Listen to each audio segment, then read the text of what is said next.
tema del día de hoy. Perfecto, mil gracias. Muchas gracias, doctora. Muy buenas noches, estimada comunidad jurídica. El día de hoy estamos continuando el diplomado de Derecho Administrativo. Tenemos la presencia de la doctora María Antonieta Merino. El tema del día de hoy es simplificación administrativa.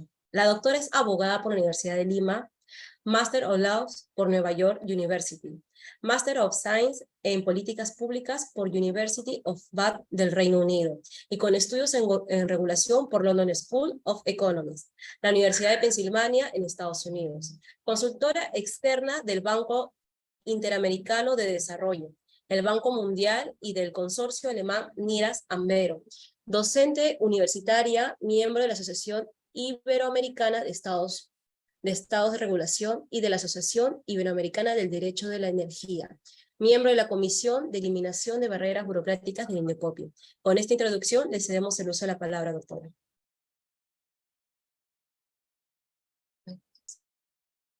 Creo que está en mute. Muchas gracias nuevamente por la invitación. Gracias por la presentación también. Y bueno, es un gusto estar el día de hoy con ustedes en esta clase. Es una clase de simplificación administrativa. Por favor, permítame compartir mi pantalla. Creo que se logra ver. ¿Me pueden confirmar, por favor, si es así? Sí, doctora, así se observa. Muy bien, excelente. Mil gracias.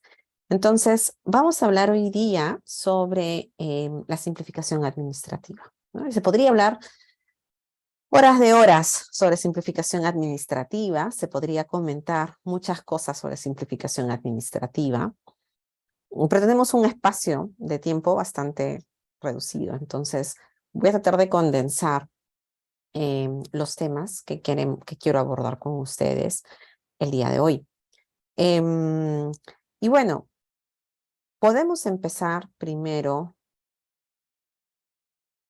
haciendo esta parte, que es la parte densa, entre comillas, la parte conceptual, de lo que significa la simplificación. Cuando nosotros llegamos a entender o a comprender el concepto o lo tratamos de buscar, el concepto de simplificación ha sido de alguna manera desarrollado de la manera como ustedes lo pueden apreciar en la diapositiva, como un principio, como un fundamento, que lo que busca eso es un fundamento que va de manera transversal en todas las dependencias del Estado, y lo que quiere hacer en la simplificación administrativa como herramienta es tratar de modernizar todos los procesos del Estado, tecnificar los procesos del Estado, atender necesidades de los administrados, que pueden ser personas naturales, personas jurídicas, ¿no?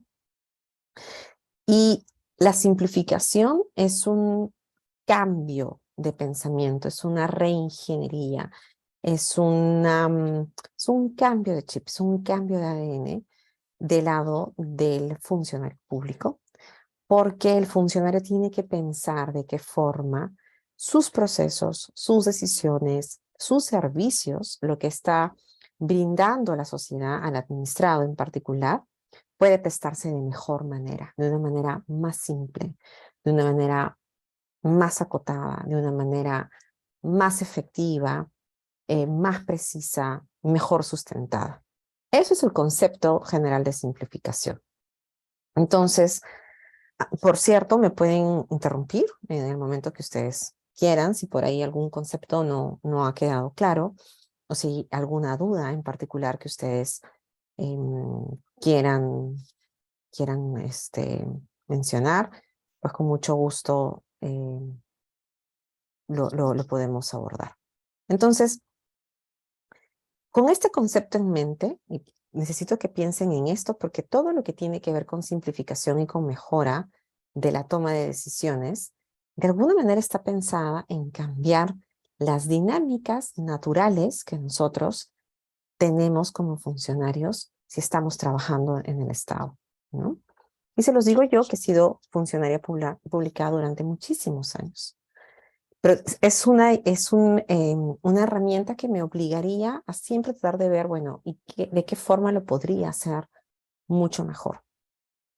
Entonces, solamente para que se den una idea, ¿ya? ¿qué, em, qué podemos pensar o qué podemos atribuir al concepto de simplificación administrativa?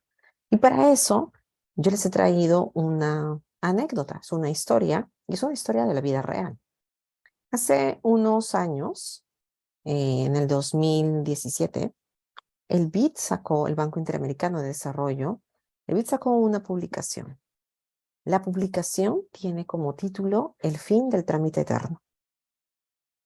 Y es una publicación que recoge un montón de información de todos los países de la región, desde los países que están más en el sur, Chile, Argentina, hasta los países que están más en el norte, latinoamericanos, entonces es hasta México. Entonces aborda todo América del Sur, el centro, el Caribe, y se va hasta México, ¿no? Hasta América del Norte en México. Y en este estudio, lo que el BID quería era reflejar o poner en evidencia cómo estaban las administraciones públicas en la prestación de servicios a sus ciudadanos. Y cuando hablo de la prestación de servicios, me estoy refiriendo desde el trámite que uno tiene que seguir, por ejemplo, para poder obtener un DNI o una licencia de conducir, o si soy empresario, si quiero obtener una licencia de funcionamiento, o formalizar una empresa, o sacar una licencia de construcción, los tiempos que tengo que esperar, los costos que tengo que asumir. Entonces, todo lo que el Estado le presta al ciudadano, en muy buena cuenta, son servicios, son es la atención específica de ciertas necesidades. El Estado nace porque tiene que prestar algún servicios y nace porque tenemos como ciudadanos necesidades. Entonces, se hace este análisis y lo interesante del análisis es que justo coincide con un concurso. Y este concurso no era en el Perú, tampoco era en México, ni era en Chile, era en otro país. Y el concurso se denomina el peor trámite de tu vida. Entonces, ¿qué se estaba tratando de concursar? Personas que habían tenido algún tipo de interrelación con el Estado y que, pues, no les fue tan bien, ¿no? Tuvieron problemas o dificultades.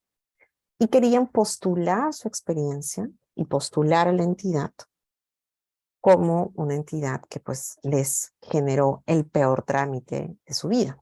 Entonces imagínense, como funcionarios nos proponen como el peor, o sea, la experiencia peor de usuario que se haya podido tener. Y en este contexto se postula una experiencia que termina siendo la ganadora. Entre varias experiencias se termina postulando esta. Y que fue una experiencia real. Entonces, esta es una señora que tiene que sacar la renovación de su documento nacional de identidad. Esta señora va a una oficina, se atiende con un funcionario, y el funcionario le dice, bueno, usted quiere sacar su renovación, necesita llenar este formulario, tiene que pagar esto y tiene que acreditar o tiene que pues, tener como requisito adicional estos documentos que es, por ejemplo, A y B. Entonces la señora regresa, evidentemente, tal vez no regrese el mismo día, regresa en otro momento, en otro horario, y ya no está el mismo funcionario que lo atendió la primera vez. Probablemente sí, probablemente no. A veces nos tocan personas diferentes. Y el nuevo funcionario le dice, bueno, señora, usted ha llenado mal el formulario, ese no es otro, y no tiene que presentar el documento A y B, sino que tiene que presentar el documento C y D. Y tiene que hacer este otro pago. Y así empieza un poco el tema con ella. Entonces, cada vez que ella se acercaba a hacer el trámite, terminaba siendo requerida de presentar información adicional o información de otra forma, con otras características, tal vez con un visado, tal vez con un sello, tal vez una legalización, ¿no? Tal vez acompañándolo con algo adicional.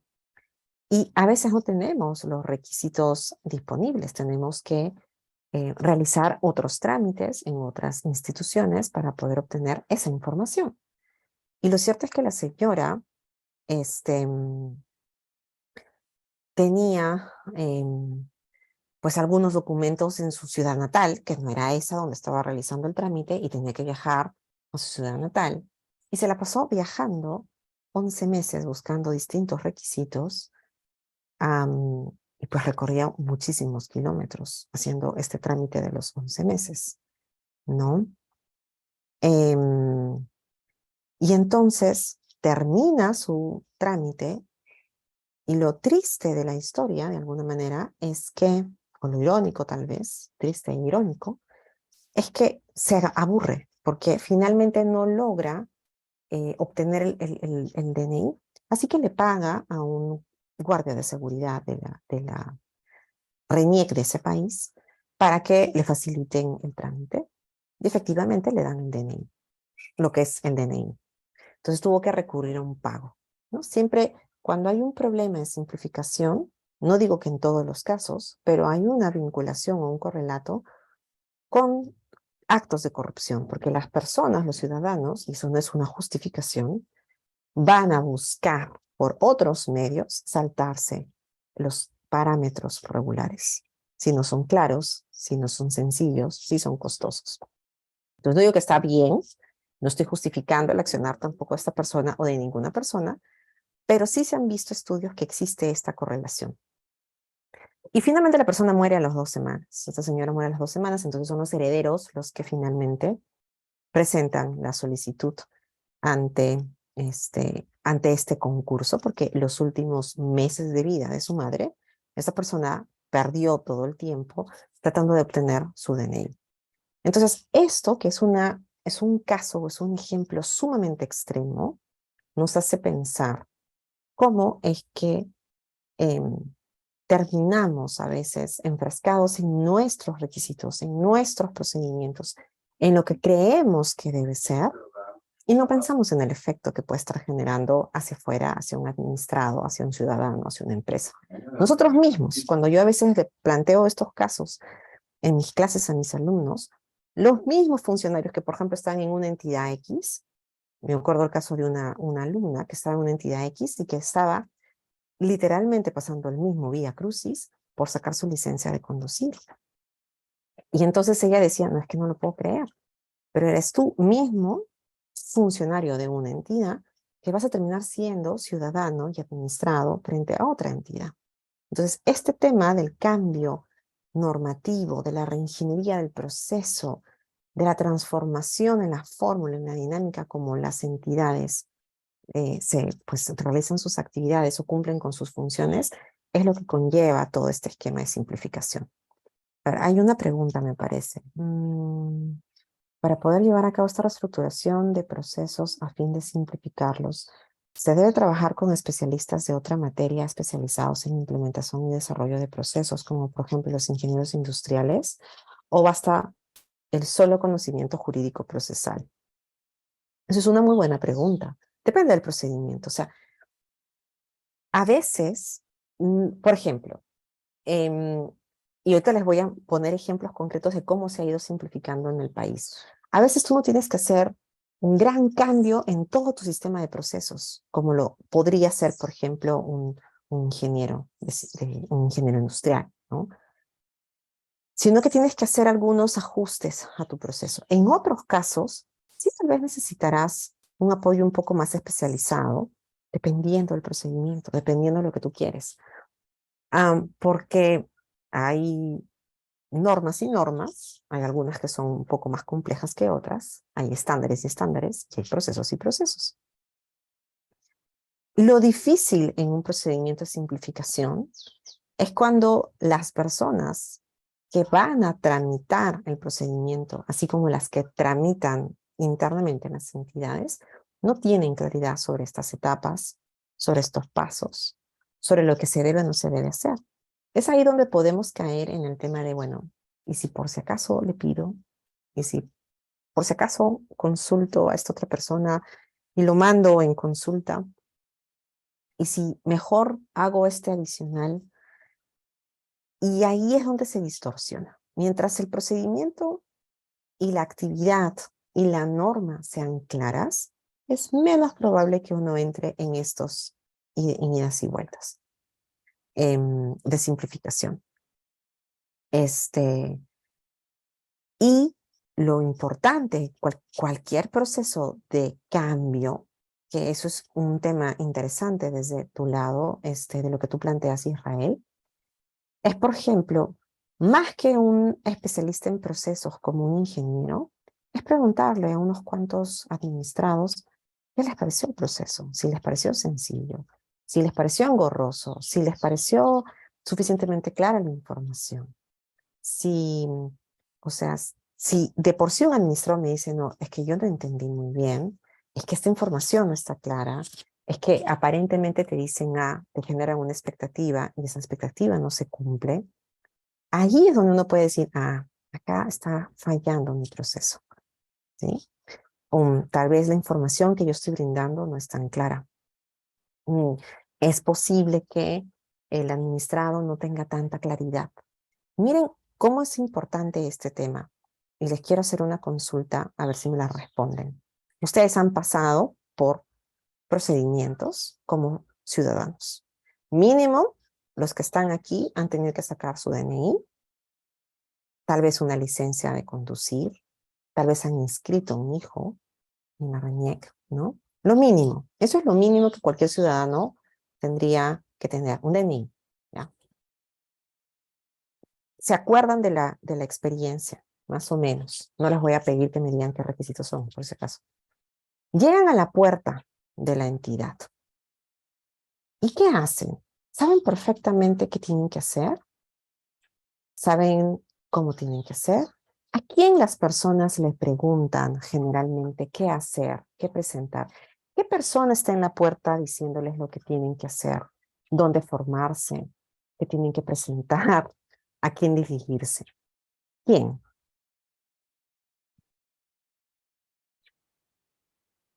¿Quién es la persona que los orienta generalmente en una entidad? En la puerta. El primer contacto con el ciudadano. Recién su pasaporte. El personal de vigilancia. El guachimán, el vigilante, el vigilante. Todo el mundo coincide. ¿Sí? El policía. Exacto. O sea, todos hemos pasado por la experiencia. Como ciudadanos, si los que trabajan en una entidad pública les parece, no quiero desconocer el trabajo del vigilante o del policía, porque hacen una labor importante, pero ¿son ellos los que deberían dar esa información?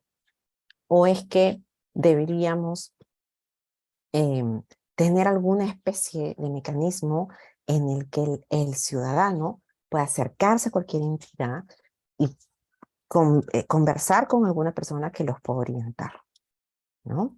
Más allá del vigilante. El vigilante tiene una función, vigilante, policía, resguardan la seguridad, pero no es la persona de atención al ciudadano. No es. Y finalmente nosotros, eso demuestra que como ciudadanos tenemos cero conocimiento de los procedimientos. Exacto, debería ser atención al ciudadano. O sea, tenemos cero conocimiento de los procedimientos que maneja el Estado, no sabemos a dónde dirigirnos, no sabemos qué cosa preguntar, no tenemos idea qué hacer. San Google por ahí a veces nos dice algo, pero igual tenemos dudas, no la tenemos clara y acudimos a la puerta de la entidad y de alguna manera, pues, preguntamos. O tal vez han pasado por un caso los que han tenido que sacar un pasaporte recientemente, que más allá de buscar la información en migraciones, la típica es que le preguntes a tu vecino que ya pasó el tema, o al amigo, o al familiar, o al colega, y que te diga, bueno, ¿qué hiciste?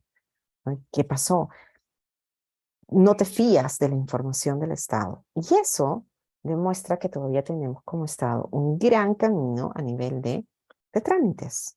¿No? O sea, eso también forma parte de la simplificación, hacerlo sencillo al ciudadano, ponerlo a disposición, ponerlo de manera ágil, de manera oportuna, de manera sencilla, sin que se esté mareando tanto. Eso también es súper importante. Y miren, ¿Cómo será de importante que en la Política Nacional de Modernización de la Gestión Pública recientemente aprobada se han establecido como problemas que hay bienes, hay servicios, hay regulaciones que no responden a las expectativas y necesidades de las personas de la creación de valor público? O sea, nosotros vemos al Estado como alguien que no nos entiende. El Estado habla en un idioma y nosotros como ciudadanos hablamos en otro idioma. Incluso trabajando en entidades públicas, nuevamente, porque tenemos trámites en otras entidades, entonces vemos como que no nos entendemos, no funciona. Ahí la comunicación se corta, ¿no? Em, y aquí hay muchas causas. En primer lugar, se encuentra esta falta de esta capacidad o esta pobre forma de diseñar las decisiones o las soluciones de políticas públicas que tiene el Estado. Y cuando se habla de política pública, yo no estoy pensando únicamente en el documento que dice política nacional. Políticas públicas pueden ser una norma, puede ser un lineamiento, puede ser una disposición. En el sentido más amplio del tema, es todo aquello que el Estado está pensando y que va a elaborar con la finalidad de solucionar un problema. Y claramente, el diagnóstico de la Política Nacional de Modernización de la Gestión Pública dice, el Estado no sabe, o sea, ni siquiera sabe definir bien los problemas que aquejan a la sociedad. Entonces, si no sabe cuáles son los problemas que aquejan a la sociedad, entonces, ¿cómo diseña soluciones? ¿Cómo hace que sus procedimientos sean mucho más sencillos, que sean mucho más fáciles de entender, que sean más simples? Y ahí un poco, retornando al comentario de Israel, tal vez más que un especialista en procesos, es saber qué cosa quiere la ciudadanía y si le estoy dando la oportunidad de hacerse entender o si yo estoy comprendiendo lo que realmente necesita. Y claro, hay una segunda causa que no se establecen estrategias, no las diseño bien, mi estrategia de implementación, de intervención, probablemente tampoco no sea muy buena. Y aquí es, por ejemplo, como yo tengo estos mecanismos de gobernanza, de interconexión, de articulación, ¿no? Hay un caso que es bastante particular. Hace muchos años, hace algunos años, la Secretaría de Gestión Pública de la Presidencia del Consejo de Ministros hizo un ejercicio para tratar de identificar cómo era el procedimiento para obtener los documentos, todos estos trámites que tenían que pasar las personas cuando un familiar fallecía. Y claro, estaba Reñeca involucrada, por ahí la fiscalía, por ahí la policía, por ahí un tema de salud, o sea, había un montón. Y nadie se hacía cargo de lo que pasaba en el otro lado. Entonces, una persona que ha perdido un familiar, verse peloteando entre distintas entidades, debe ser súper, o sea, más doloroso aún, ¿no? Porque no tenemos este sentido de pertenencia del trámite en conjunto como instituciones. O sea, es mi tema, yo me aboco a eso, lo otro lo ve otra entidad y piña. O sea, si te tocó un inútil, qué pena. Entonces, no tenemos este sentido de gobernanza. El Estado es uno solo, es como su cuerpo. Si la mano está mal, todo su cuerpo lo va a resentir, ¿no? Ustedes probablemente no puedan hacer bien las cosas, van a tener harto cuidado con el resto de su cuerpo, pierden un poco de movilidad. Son menos torpes, ¿no? Si algo les falta. O sea, si se han golpeado la mano, obviamente, ¿no? Lo mismo con el pie. Pero parece que en las instituciones públicas eso no opera, pese a que son un mismo cuerpo, pues si tienes una gangrena en el pie, el resto del cuerpo es como que no pasa nada por acá. Y eso no está bien, porque no sirve para efectos de la simplificación. Entonces, se tiene que pensar en esta interconexión. Hay otra causa que es la limitada capacidad de gestión interna para generar bienes y servicios de calidad, que puede ser por desconocimiento, por desarticulación, porque no ejecuto bien, porque no diseño bien, etcétera. No le hago un seguimiento, una evaluación a mis procesos. Entonces yo no sé si están funcionando o no están funcionando bien. Supongamos que este caso que les he contado a esta pobre persona no se hubiese detectado, salvo en el concurso? ¿Cómo sé que está funcionando mi procedimiento, mi trámite? Tengo que hacerle un seguimiento. Y necesitamos también tener un estado un poco más abierto y receptivo sobre las verdaderas necesidades de los administrados. Ahora, esto es un poco como estamos, ¿no? Y claro, cuando se habla de simplificación, hemos tenido grandes cambios que los vamos a ver, sobre todo a partir del año 2016. Ahí se comienzan a introducir medidas de simplificación administrativa en el decreto legislativo 1246. Se hacen cambios en la ley de barreras burocráticas del INDECOPI, la ley antibarreras, que es el decreto legislativo 1256.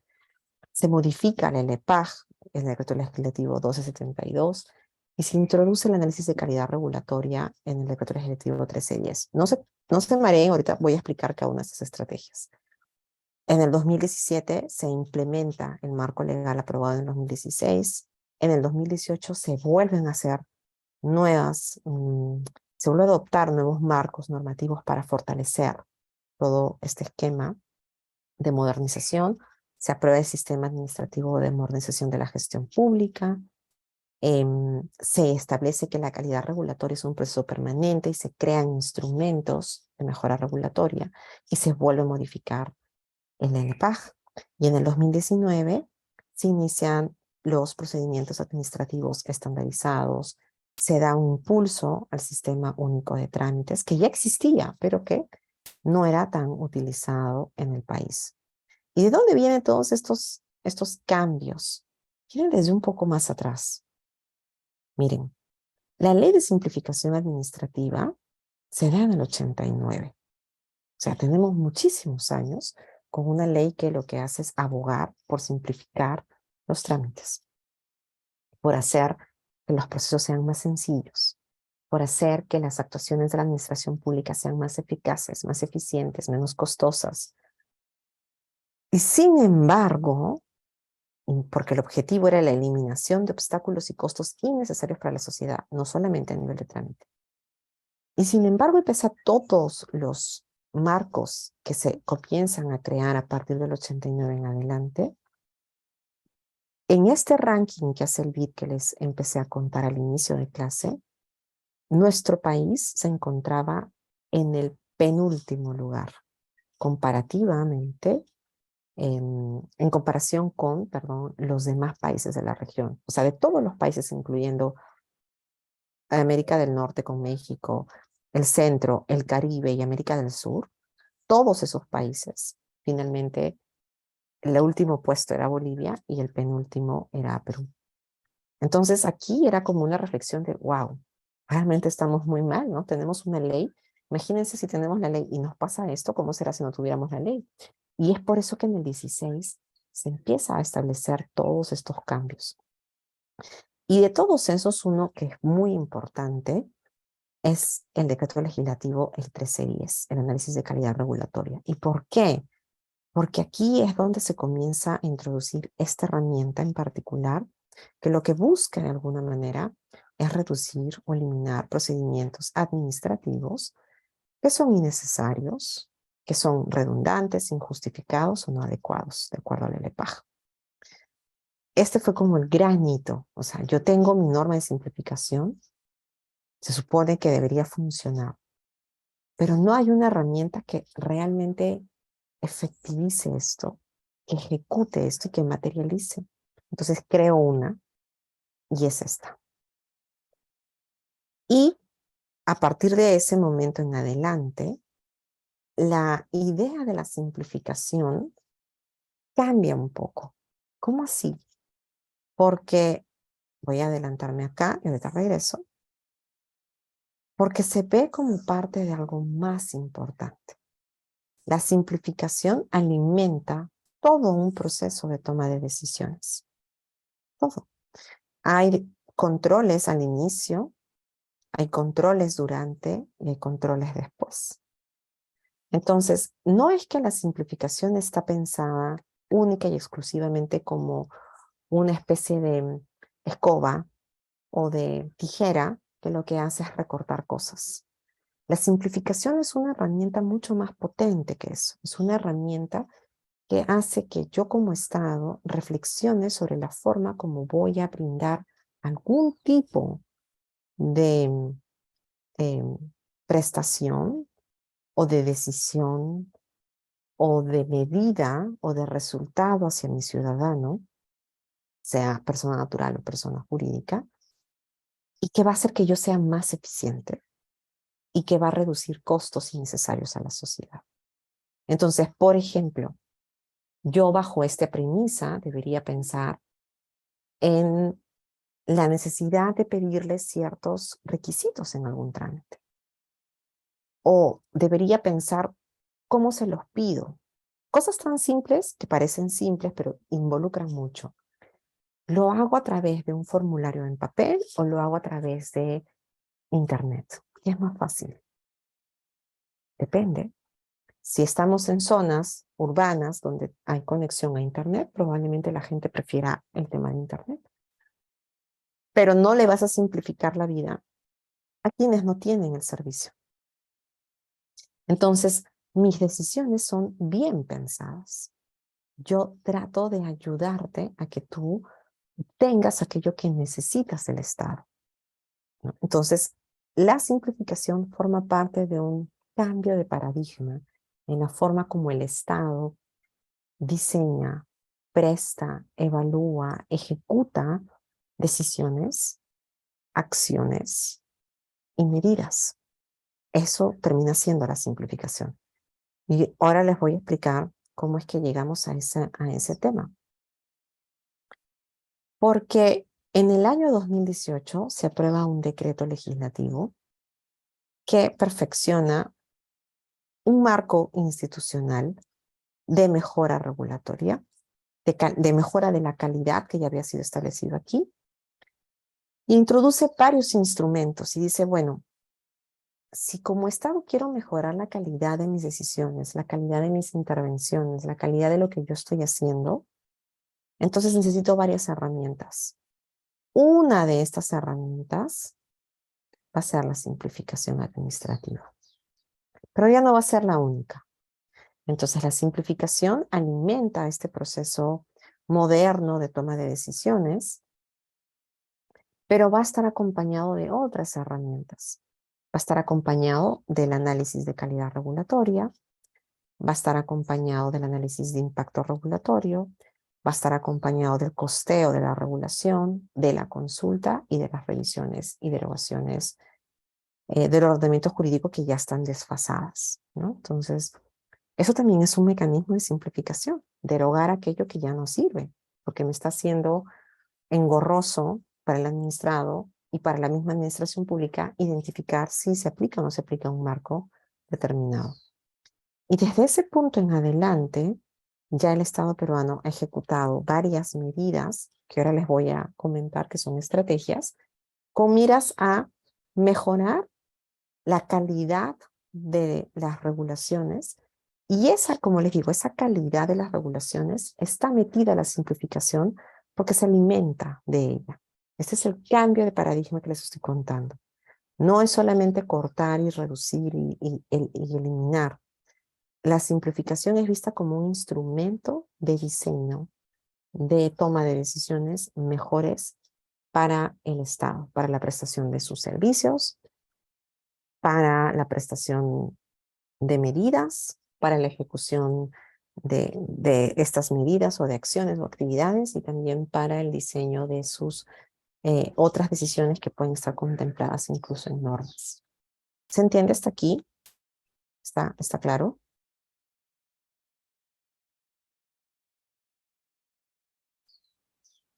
¿Sí? ¿Me confirman, por favor? Muy bien, Ítalo. Ahorita voy a llegar al ex post y al ex ante. Dame un segundito. Ok, entonces, miren cómo el concepto ha mutado. Estamos pasando, por eso no quiero que se pierdan de la ruta, estamos pasando de un concepto de simplificación puro, donde en el 89 era elimina obstáculos y costos innecesarios para la sociedad, a un concepto donde yo hago un shift y digo, voy a emplear la calidad regulatoria. ¿Y qué es la calidad regulatoria? Me dirán, ¿dónde está? Esto lo ha definido la OCDE y dice, la calidad regulatoria es mejorar el desempeño, o sea, voy a mejorar mi performance como entidad pública, la rentabilidad, o sea, tengo que mejorar el uso de mis recursos, la calidad jurídica de las regulaciones, o sea, lo que yo vaya a emitir a nivel de intervenciones, sobre todo normas, y formalidades administrativas, o sea, mis trámites, ¿no? Todo es mejorar todo, mi desempeño como tal, como prestador, mi desempeño como decisor, mi desempeño como gestor, ¿no? Y por lo tanto va a cubrir todo el proceso, cubre las formas en que las regulaciones son desarrolladas y ejecutadas. Miren qué interesante. Para que yo pueda simplificar algo, por ejemplo, un trámite, ese trámite nace o tiene un origen ¿en qué? ¿En qué tiene origen el trámite? ¿En qué se sustenta un trámite? ¿En la cabeza del funcionario? ¿O es que el trámite se sustenta de alguna medida en algo?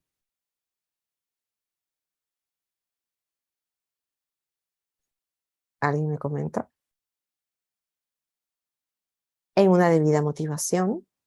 ¿Y la debida motivación de dónde sale? O sea, ¿cuál es el marco que tengo yo como para actuar como entidad, como funcionario? La finalidad pública, muy bien. ¿Pero cuál es mi marco?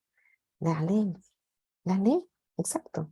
La LEPAJ, el principio de legalidad. Yo no puedo mover un dedo como funcionario si yo no estoy cumpliendo con el principio de legalidad.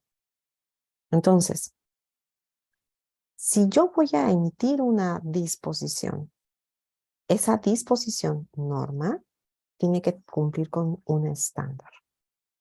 Además de ser legal y actuar y que esa norma se emita dentro del parámetro de legalidad, cumple con un estándar.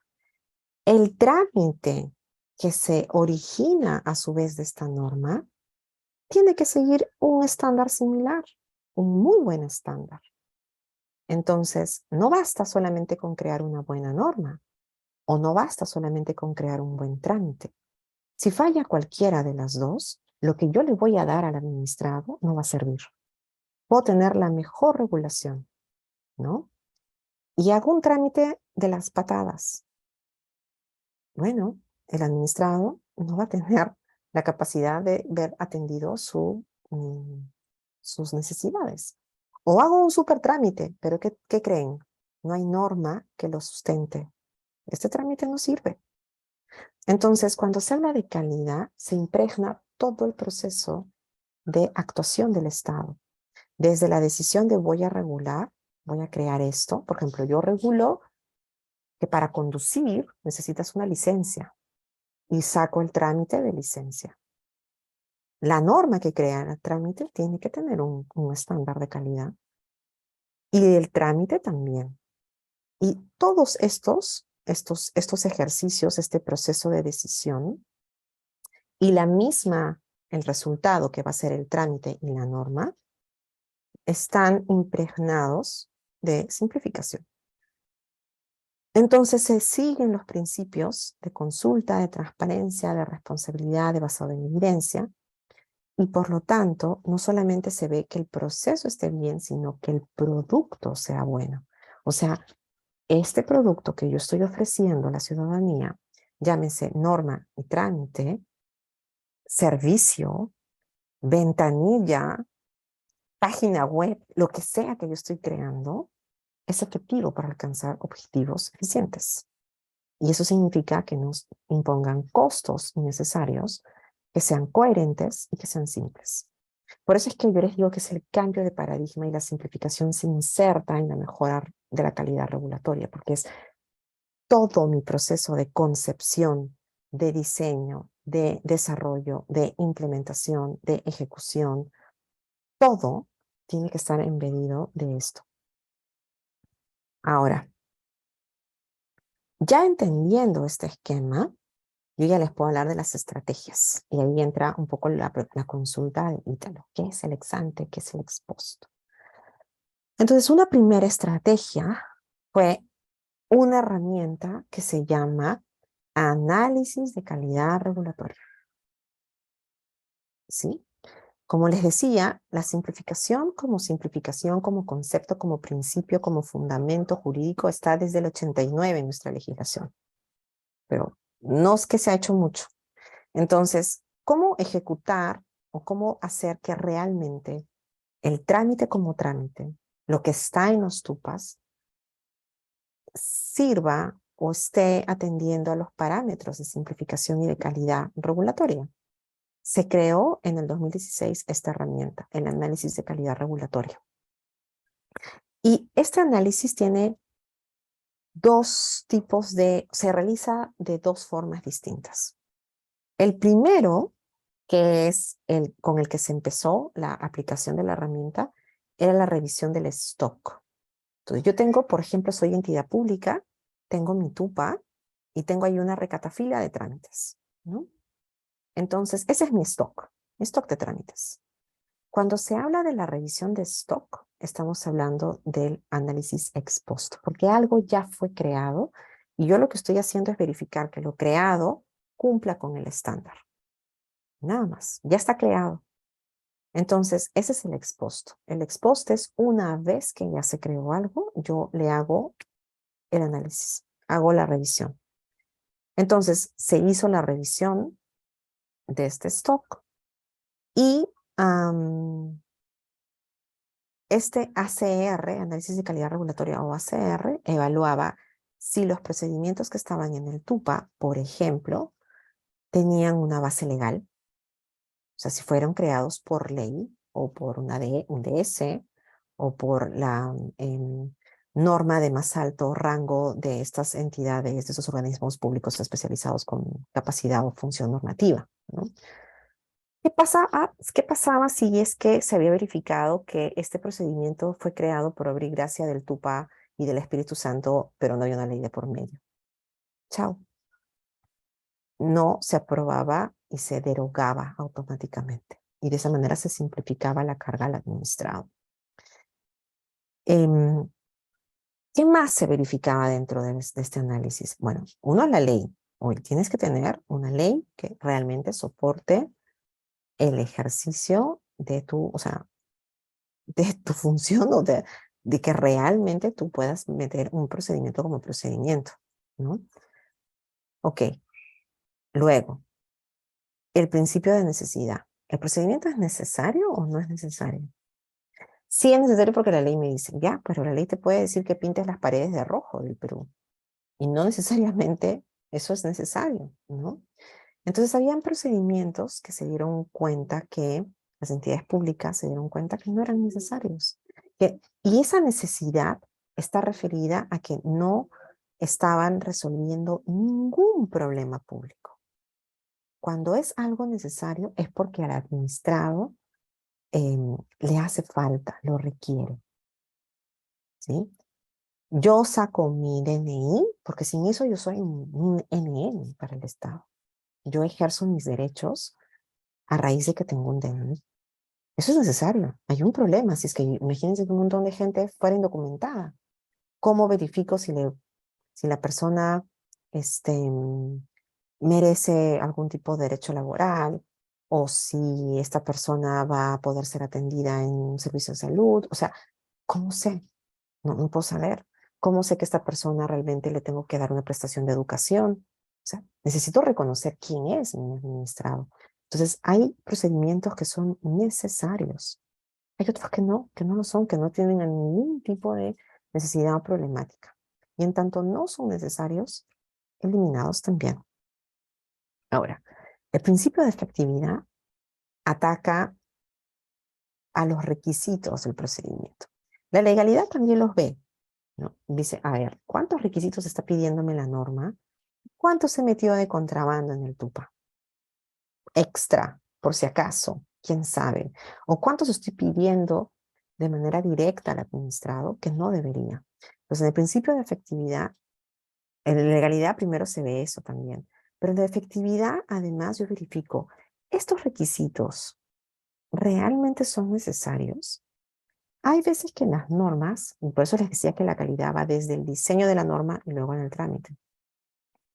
Hay normas que pedían requisitos que en principio ni la propia entidad pública tenía capacidad de poderlos evaluar y no se consideraban en el proceso de evaluación. Entonces, ¿cuál es la necesidad de tener un requisito que es por gusto, que no va a ser necesario? Les voy a contar un caso de la vida real. Hay una norma que obliga a los administrados, espero que obligaba, ¿no? Que no se haya mantenido después de esto, obligaba a las personas, a los administrados, a presentar información para un registro que supuestamente tenía que medir impacto, evolución, ¿no? de radiaciones. Y entonces lo presentaba a la autoridad ambiental y lo presentaba también a la autoridad de energía. La autoridad ambiental, mal que bien, utilizaba la información y bueno, hacía sus análisis y demás.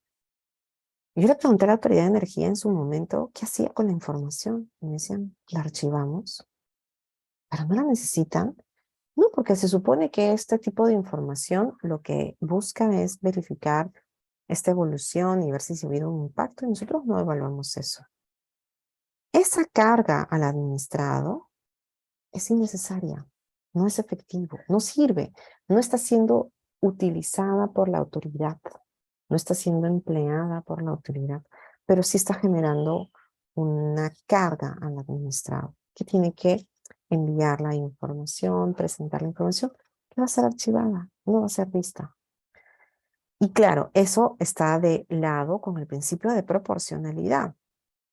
El principio de proporcionalidad establece que la autoridad debe ser consciente con el costo que implica que yo le pida mi recatafila, mi chorro de requisitos. ¿Cuánto cuesta que el administrado cumpla con los requisitos del trámite? ¿Cuánto tiempo le va a tomar?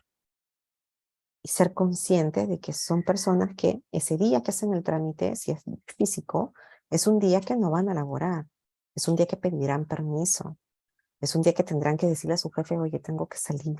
Y eso genera un costo, aparte de generar bastante malestar. Entonces, no es tan sencillo como que, ya, no, ya vemos por si acaso. No hay nada por si acaso, no hay nada aleatorio. Todo debe estar sustentado a nivel de razonabilidad y a nivel de legalidad. Entonces, a través de esta herramienta, se verificaban estos tres principios. Y el procedimiento que no, o sea, el trámite, porque esto ataca solamente trámites y procedimientos, que no pasaban estos principios, automáticamente, pues no eran aprobados y terminaban siendo derogados. Les comento que en la práctica, muchas autoridades de manera voluntaria decidieron eliminar varios procedimientos. E incluso habían casos en los que cosas que estaban en el TUPA no eran procedimientos. Y sin embargo estaban ahí, ¿no? Y son funciones, son obligaciones de cargo de la autoridad, pero no califican como procedimientos. Entonces, eso también es importante con esta evaluación de análisis de calidad regulatoria. Como les había indicado, el análisis ex post es de lo que ya ha creado, pero hay un análisis ex ante. El análisis ex ante se va a dar en aquellos casos en los que yo quiero crear un nuevo procedimiento o quiero crear un nuevo trámite. Entonces, es el mismo ejercicio de análisis con la diferencia que todavía el procedimiento no existe. Si no pasara los filtros, ese procedimiento no puede ser aprobado, no va a ser aprobado. Y si bien el sustento lo hace la misma entidad que propone la creación del trámite, esto finalmente es evaluado por una comisión multisectorial de calidad regulatoria, así se llama, que está conformada por un representante del MINJUS, un representante de la PCM y un representante del Ministerio de Economía y Finanzas, quienes van a verificar si en efecto se está cumpliendo con cada uno de los requisitos. ¿Está claro hasta aquí? ¿Tienen alguna consulta o duda? Si no, prosigo. Y miren qué importante fue esta herramienta. Solo en el primer año de su implementación, se redujo cargas de procedimientos administrativos y representó un ahorro de 286.000 millones de soles. Eso es lo que nos hemos ahorrado como ciudadanos en conjunto.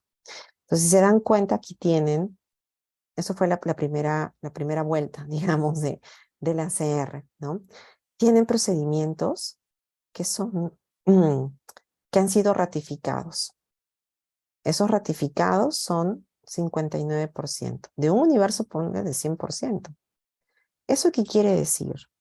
Que un poco más de la mitad sí fueron procedimientos que eran válidos y que se ratificaron. De todos los procedimientos de las entidades públicas del Poder Ejecutivo, ojo, ¿eh? Porque acá se aplicó el Poder Ejecutivo. Había un 13% que eran procedimientos improcedentes. ¿Eso qué significa, doctora? No eran procedimientos. No eran procedimientos. Entonces, como no eran procedimientos, no tenía por qué estar en el TUPA ni exigirle al administrado que pague, haga el trámite, etcétera. No eran. Entonces, estos procedimientos terminan siendo eliminados y salen. Y hay un 28% del 100% que es improcedente el procedimiento administrativo por el tema de la norma, ¿no? Y porque es un tema por el tema de la norma a nivel de rango de ley o servicio. Entonces, hay casos nuevamente donde el procedimiento no tenía por qué estar ahí, no tenía justificación, no se había ratificado, no tenía las condiciones. Entonces, cerca del 60, supongamos que sea el 60% de procedimientos sí eran válidos. ¿Y eso qué quiere decir? Que hay un 40% que han estado pululando durante años y se le han exigido estas cargas a los administrados sin ni siquiera ponerse a pensar si efectivamente eran legales, si eran procedimientos, si eran válidos los requisitos, si era proporcional lo que se estaba solicitando, si era necesario o no. Entonces, por eso les decía al inicio de la sesión, que cuando se habla de simplificación es un cambio de paradigma, es un cambio de percepción. Porque yo lo veo normal. Y cuando yo hablaba con algún funcionario de esa época, pues lo veían súper normal pedir las cosas. O sea, no se ponían a pensar o razonar si era necesario, si lo utilizaban, si era legal, ¿no? Lo daban por entendido, lo daban por hecho. O sea, si está en el procedimiento, si está en el TUPA, es porque es legal. Oye, pero ¿has visto la norma? ¿De verdad es así? Entonces es el cuestionarnos como funcionarios constantemente si lo estamos haciendo bien y si lo podríamos hacer mejor. Manuel, es esto, Comisión Multisectorial de Calidad Regulatoria.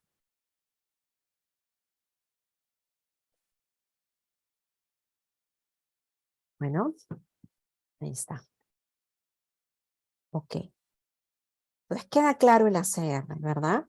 ACR ataca trámites, ataca procedimientos. Es como el corazón de la simplificación, realmente. Está bien, ¿cierto? Ok. ¿Qué más hicieron? Bueno, además de crear un órgano especializado dentro de la Secretaría de Gestión Pública encargada de todo el esquema de mejora regulatoria, que es la Subsecretaría de Simplificación y Análisis Regulatorio, se crea, como les había comentado, este sistema administrativo de modernización de la gestión pública. Y entonces, esto es importante porque nosotros teníamos ya el sistema de modernización pública, pero no es, o sea, teníamos la modernización del Estado, pero no como parte de un sistema. Entonces, cuando se crea el sistema administrativo, cuando hay un sistema, se crea una rectoría y la rectoría llega a ser de la Secretaría de Gestión Pública.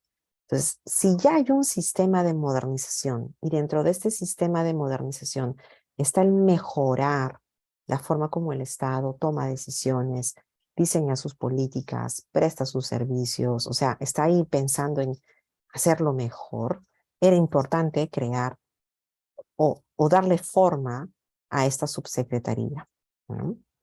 Em, y esta subsecretaría de Simplificación y Análisis Regulatorio en la práctica también funciona como Secretaría Técnica de la Comisión Multisectorial de Mejora Regulatoria, ¿no? O sea, brinda apoyo a esta comisión. José pregunta si el ACR se está ejecutando en toda la administración pública. No. El ACR se ejecuta actualmente en el Poder Ejecutivo. Acuérdense que se aprueba en el 2016 y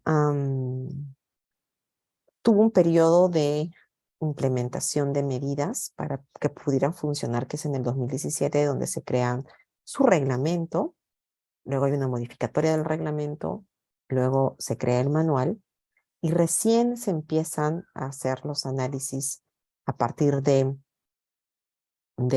esta fecha, ¿no? En adelante, o sea, el 2018.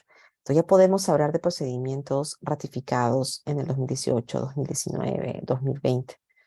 Y ojo, cada 3 años estas entidades tienen que pasar por una especie de evaluación ex post, porque el trámite que pudo ser necesario, bueno, o qué sé yo, el año 1, puede que el año 10 ya no te sirva, ¿no? Y también tienen que pasar el ex ante cuando quieren crear nuevos trámites. Ahora, uno diría, bueno, pero esto es solamente Poder Ejecutivo, ¿qué pasaron los demás? Se está trabajando, y eso sí lo sé, porque yo asesoro en estos temas, en un ACR para gobiernos subnacionales, o sea, para los gobiernos regionales y para los gobiernos municipales. No podría hacerse en el caso em, del Poder Legislativo. Sí, pero necesitaríamos una ley, ¿no? Y eso es en caso que ellos crearan sus propios trámites, ¿no? Pero en el caso de gobiernos regionales y gobiernos municipales, sí hay todavía se está trabajando en un diseño respetando sus autonomías de hacer, ¿no? Pero existen otras estrategias con ellos, ahorita les voy a comentar. Ok, entonces, el Sistema Único de Trámites, de hecho, existía incluso mucho antes de las reformas del año 2016 que iniciaron en el 2016. Ya existía, pero era una herramienta subutilizada, ¿no? ¿Y qué significa esta herramienta del Sistema Único de Trámites? Permite la elaboración y la estandarización de los TUPAS. O sea, yo no sé si ustedes han tenido acercamiento a los TUPAS de las entidades públicas antes del 2017-18 y tal vez recuerdan cómo eran. Yo he visto TUPAS que estaban en Excel, otros en hojas Word, cada uno con un formato diferente, tenían su propia forma de presentar la información. A veces en algunos TUPAS había una información, en otros no. Entonces, piensen en un administrado, ¿no? Es como chispas. O sea, ¿cómo se entiende esta diferencia, no? Entonces, cuando se crean esto, o sea, cuando se implementan estas reformas, también se crea o se le da un poco más de impulso al Sistema Único de Trámites. Y entonces, a partir de ahí, se estandarizan los procedimientos TUPA. Ahora, todas las entidades que han pasado por ACR manejan la misma fichita. Todas manejan la misma. Entonces, si hay una entidad que ha pasado satisfactoriamente un análisis de calidad regulatoria, un ACR, automáticamente se crea una ficha, que es la ficha TUPA del procedimiento, se inserta en este Sistema Único de Trámites y se le pone candado. Eso quiere decir que no hay forma que la entidad luego pueda decir, uy, no, ahora quiero hacer un cambio. Cualquier cambio en la ficha TUPA aprobada o en la ficha CR aprobada tiene que pasar por una nueva evaluación de la comisión. Si se dan cuenta, son candados para la administración para evitar que se le vaya la mano y que bypassee los temas de simplificación, porque las fichas tienen por propósito simplificar. Entonces, con esto, lo que hace el sistema es recopilar la información aprobada en el ACR y simplemente ponerla a disposición para que se haga un seguimiento. Entonces, si hubo un cambio o es necesario un cambio, el Sistema Único de Trámites va a mostrar el histórico del procedimiento, ¿no? Y por eso es un instrumento central dentro de la simplificación administrativa, porque tienes todo tu catálogo de procedimientos administrativos que han sido validados y aprobados por el ACR. Y aparte que facilita también la elaboración del TUPA. Entonces, no hay cosas creativas, no hay nada nuevo. Este es un repositorio transparente de procedimientos administrativos y también de servicios prestados en exclusividad. Bueno, me habían preguntado, ¿y qué pasó con los GORES y con los gobiernos locales, ¿no? Con ellos se ha trabajado una estrategia diferente. Acuérdense que eh, los gobiernos regionales y los gobiernos locales gozan de autonomía. Eso no significa que no tienen que alinearse a las políticas nacionales. Finalmente el Estado es unitario. Hay un principio de unidad detrás de él, ¿no? Pero como la norma del ACR no abarcaba a los gobiernos regionales y los gobiernos locales, lo que se ha hecho es trabajar en procedimientos administrativos estandarizados. Entonces, ¿qué significa esto? Supongamos el procedimiento licencia de construcción y pudieron haber variaciones del propio procedimiento en distintos gobiernos subnacionales. Cuando se crea el procedimiento estandarizado, se dice, bueno, este es el procedimiento que se sigue sí o sí, no le puedes mover absolutamente nada. Lo que tú puedes hacer, si gobierno subnacional, es disponer qué oficina lo va a hacer. O sea, tú llamas a una oficina gerencia, a otra le llamas dirección, le has puesto un nombre X a una, le has puesto un nombre X a otra.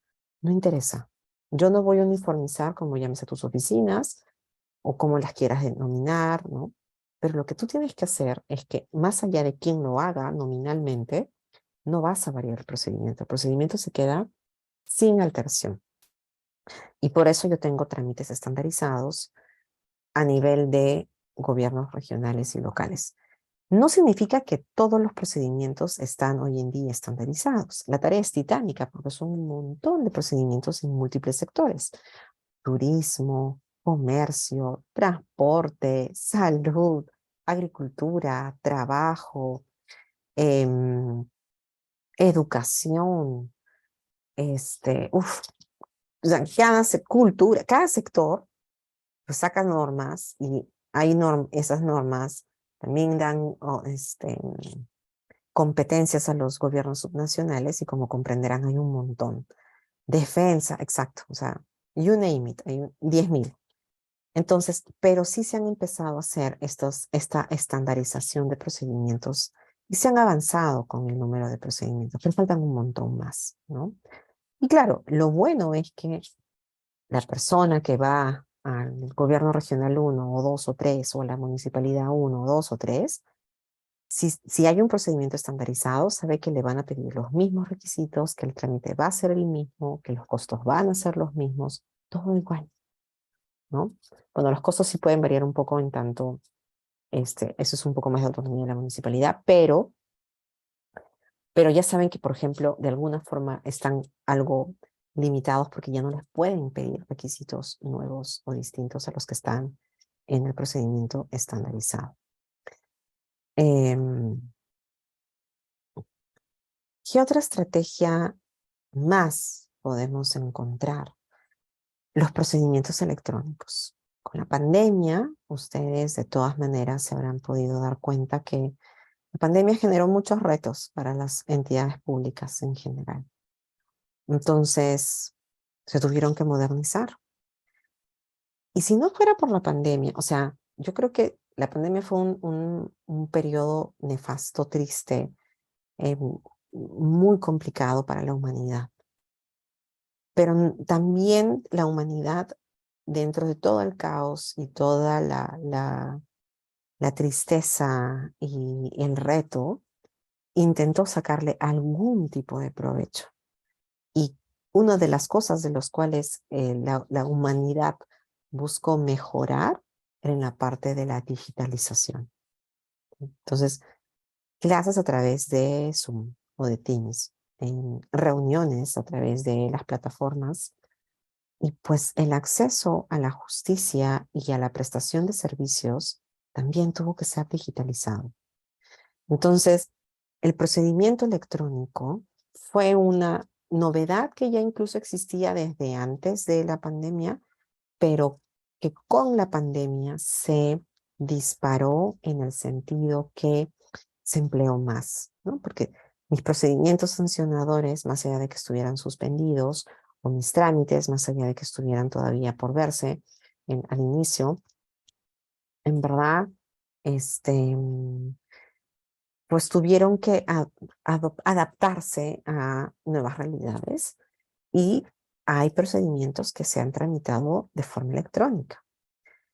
Em, Se han generado documentos electrónicos, se ha hecho ya uso masivo de las firmas electrónicas y entonces eso significa que se ha simplificado en tiempos, en recursos, es mucho más ágil probablemente, pero eso también involucra o implica que se respeten principios, derechos, garantías del debido procedimiento, que todo sea bajo los mismos parámetros legales que se le aplica a cualquier procedimiento normal, ¿no? Pero se le está dando un mismo estándar, una misma validez, ¿no? Tanto al procedimiento como a los actos que se originan de los mismos procedimientos. A ver, Israel menciona, tiene una pregunta, dice, las mesas de parte electrónicas deben entenderse como un paso adelante en la búsqueda de simplificar procedimientos para los administrados o responden simplemente a un momento histórico, el cual una vez superado deberá dar paso a enfocar la simplificación en las mesas de parte presenciales. Yo creo que no responden a un simple momento histórico. Yo creo que las mesas de partes virtuales se crearon para mantenerse, no van a desaparecer. Desaparecer es no pensar en simplificar, porque el administrado tiene allí una ventaja, tiene ahí un medio de, de lograr obtener un mejor servicio, de lograr interrelacionarse mejor con el Estado y formular pedidos o demás. Pero eso no significa lo que tú mencionas. También simplificar las mesas de partes presenciales. Y te voy a poner un ejemplo para que lo puedas entender un poco mejor. Con esta lógica de simplificación, bueno, si les gusta la simplificación, les gustan estos temas de mejora, de calidad y demás a nivel de regulación, yo les aconsejo que busquen información o traten de conocer mucho de las cosas que hacen. Eso es lo que yo te decía, ¿no? Algo, al menos una cosa aprovechamos de la pandemia, em, que es busquen las experiencias del Reino Unido. El Reino Unido, ¿saben cómo miden un poco si están atendiendo adecuadamente a sus ciudadanos o no? Tienen la regla de los tres clics. ¿Qué es eso? 3 clics. ¿Qué significa? Clic, ¿no? El clic en el mouse. Se supone que tú, como ciudadano, deberías tener satisfecho o resuelta tu inquietud, tu pregunta, tu consulta, o lo que vaya a hacer en 3 clics. O sea, entras a la página, pones un clic, pones 2 clics, pones 3 clics, o sea, el proceso que te lleve no puede superar las 3 intervenciones o los 3 clics con la página web. De lo contrario, no es apropiado, ¿no? Entonces, ¿por qué les traigo este ejemplo? Que es un poco radical, ¿no? O sea, tres interacciones. Los 3 clics representan 3 interacciones. Porque claro, ¿cuántas veces nosotros en las mesas de partes presenciales nos hemos vuelto también un poco locos, ¿no? Entonces uno podría decir, bueno, ¿y cómo simplificó el proceso de atención en mesa de parte presencial? ¿Cómo mejoro este estándar? ¿Cómo mejoro que el ciudadano sienta que no está haciendo 50 pasos para llegar al objetivo, sino que hace bastantes menos? Yo no necesariamente paso de 50 a 5, que genial sería si uno pasara de 50 a 5, pero reducir 10, hay una enorme diferencia. Y la idea es seguir mejorando. Utilizar, por ejemplo, la tecnología o los medios que tenemos a disposición para hacerlo más sencillo. O sea, eso es sacarle provecho. Creo que sería un contrasentido que ya que tenemos mesas de partes virtuales, notificaciones electrónicas, procedimientos electrónicos, la autoridad dijera, mañana volvemos al papel. Uy, eso generaría un sobrecosto, una pérdida de tiempo, retrotraeríamos absolutamente todo lo avanzado en este tema que ha simplificado la vida para la administración y también para el administrado. Una página para Navidad sobre calidad y simplificación. No sé cómo qué página para Navidad. Si pudieras precisarme, por favor, tu pregunta. Y con mucho gusto te contesto, pero no entendí. No hay problema. Yo también amo la Navidad, dicho sea de paso, ¿ah? Pero si me lo aclaras, no hay problema. Em, eh, para navegar. Ah, ya. Ok, ok, ok. Ya. Para que ustedes puedan conocer los avances de Perú, que dicho sea de paso, Perú ha avanzado. O sea, nosotros estábamos en la cola. Y yo creo que ahora hemos avanzado muchísimo y podemos ser ahora sí un referente en materia de mejora regulatoria. Yo les aconsejo que busquen la página de la misma. Voy a ver si lo tengo acá. Déjenme buscar.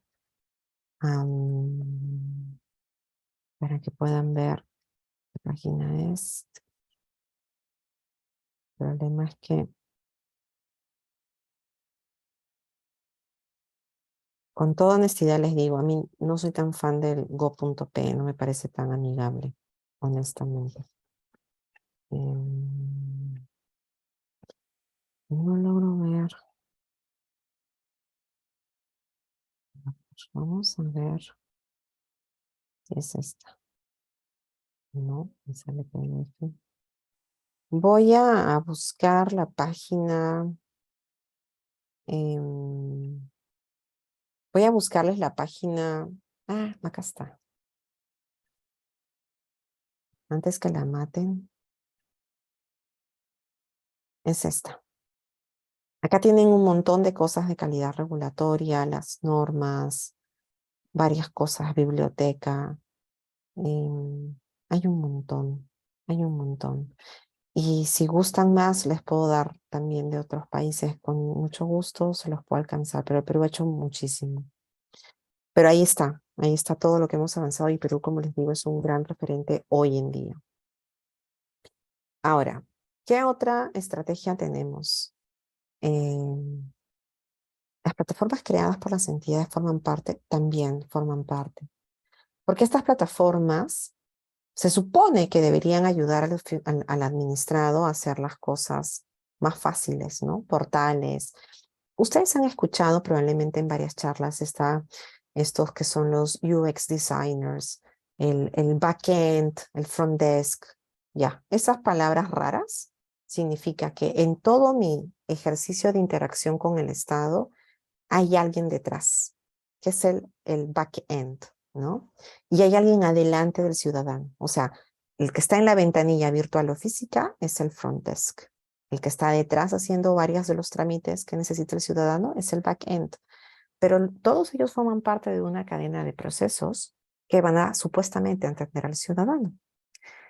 Si esa cadena de procesos está funcionando hasta las patas y no tienen esta mirada de, a ver, ¿cómo voy a hacer que el ciudadano se sienta bien, se sienta atendido, sienta que su servicio o sea, que lo que yo le estoy brindando como Estado está funcionando, ahí tenemos una enorme oportunidad para hacerlo mejor y simplificar, ¿no? Y mejorar.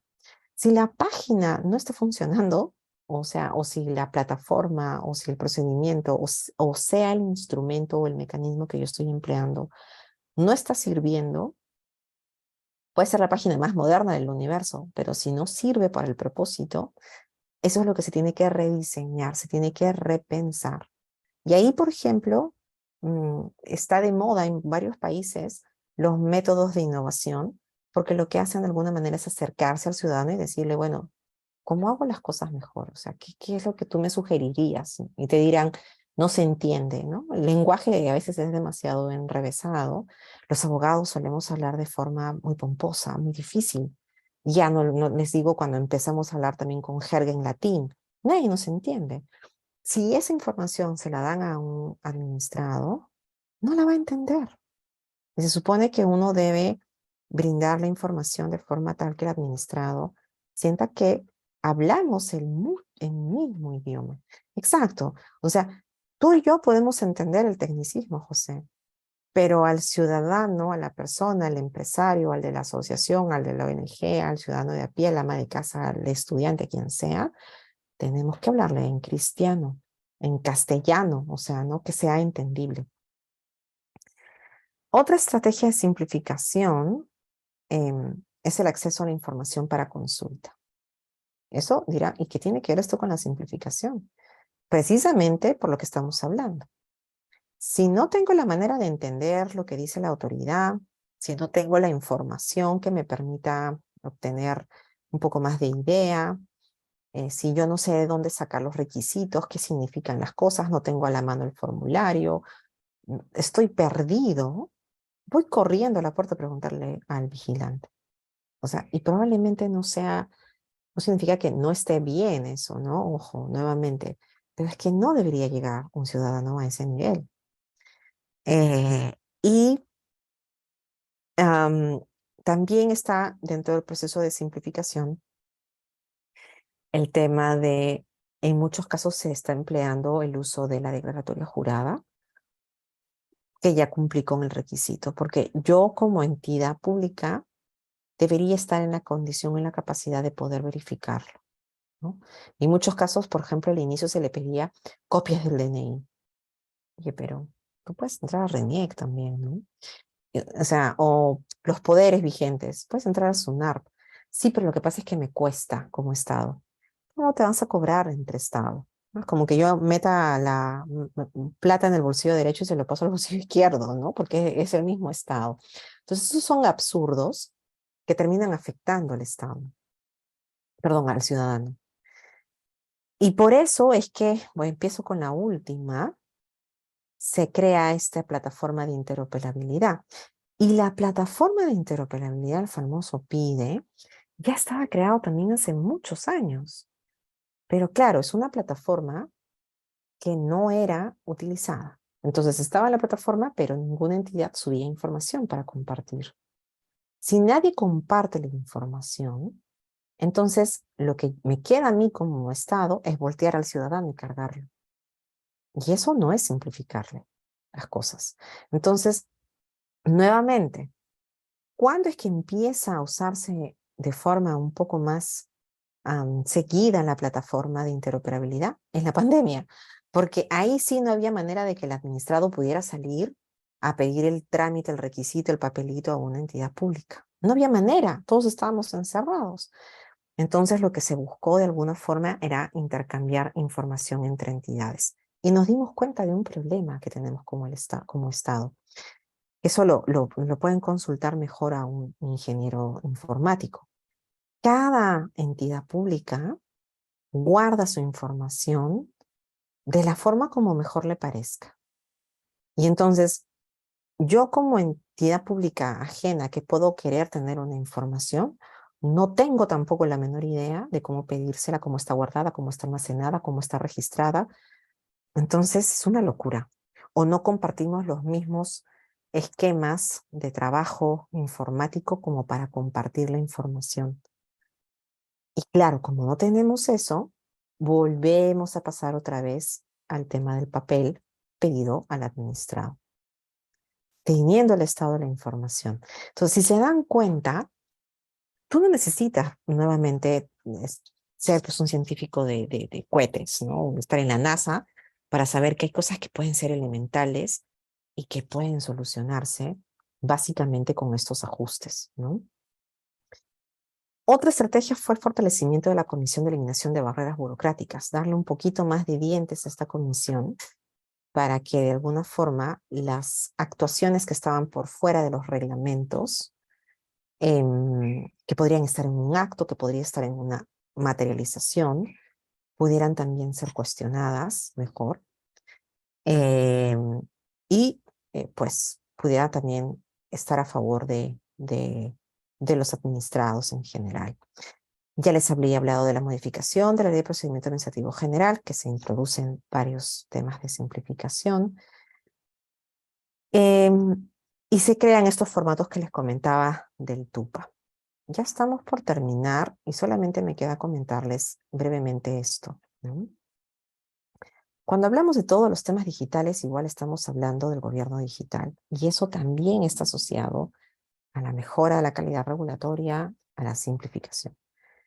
En términos de estructura interna del Estado, el gobierno digital forma parte de una secretaría distinta a la de gestión pública, que es la que ve todo el tema de mejora.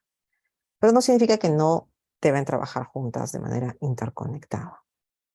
Y cuando se habla de gobierno digital ya es también usar de manera estratégica tecnologías digitales como administración pública para crear valor ciudadano, ¿no? Para crear valor público. Entonces, a través de estas estrategias, estas tecnologías, yo también podría, por ejemplo, mejorar la interacción Estado-ciudadano, ¿no? ¿Qué estrategias se han podido crear hasta el momento? El documento electrónico, el expediente electrónico, la recepción documental del Estado peruano a través de esta mesa de partes virtuales, las notificaciones digitales, los servicios digitales, las reuniones. Nosotros tenemos hasta audiencias de Poder Judicial, audiencias públicas, sesiones, todo digitales. ¿Alguien se ha muerto? Nadie se ha muerto, ¿no? Y eso ha facilitado incluso la participación de personas. Imagínense gente que tenía que viajar de una localidad a otra localidad para poder estar en una audiencia. Y ahora se pueden hacer perfectamente de forma electrónica. Y con eso terminaría mi exposición. Ahí estoy dejando mis datos de contacto. Creo que quedan un par de minutos como para absolver cualquier consulta que todavía haya quedado en el aire, ¿no? Pero espero que en esta breve clase hayan podido comprender el concepto de simplificación y cómo es que ha ido, sobre todo transitando, porque estoy segura que la simplificación la conocen, pero cómo es que ha ido mutando un poco a lo largo de los últimos años. Gracias, José. La simplificación aplicaría la ley de contrataciones con el Estado y reglamento para que los gobiernos locales no tengan mucho trámite administrativo. Sí, es que de hecho la simplificación es transversal, ¿no? Mucho de lo engorroso, de lo difícil, de lo complicado, se podría solucionar simplemente aplicando principios de simplificación administrativa. Nuevamente, mientras más complejo, más engorroso, eso además de generar desorden, sobrecarga, sobrecostos, nuevamente, no digo que esto pase en todos los casos, pero es un caldo de cultivo de corrupción también, ¿no? Ahí habrá una persona poco ética que se junta con alguien poco ético y aprovechan estos enredos para poder pues, hacer algunas cosas que no son apropiadas, ¿no? Entonces, eso es como que el efecto nocivo máximo. Pero hay otros efectos nocivos, los sobrecostos para el Estado como para el administrado, cosas que son de imposible cumplimiento, pérdidas generales, pérdidas de valor social. O sea, lo que perdemos como sociedad es incalculable, ¿no? Entonces sí se podría aplicar también la simplificación a todo lo que es el sistema de contratación pública. Ujú. No sé si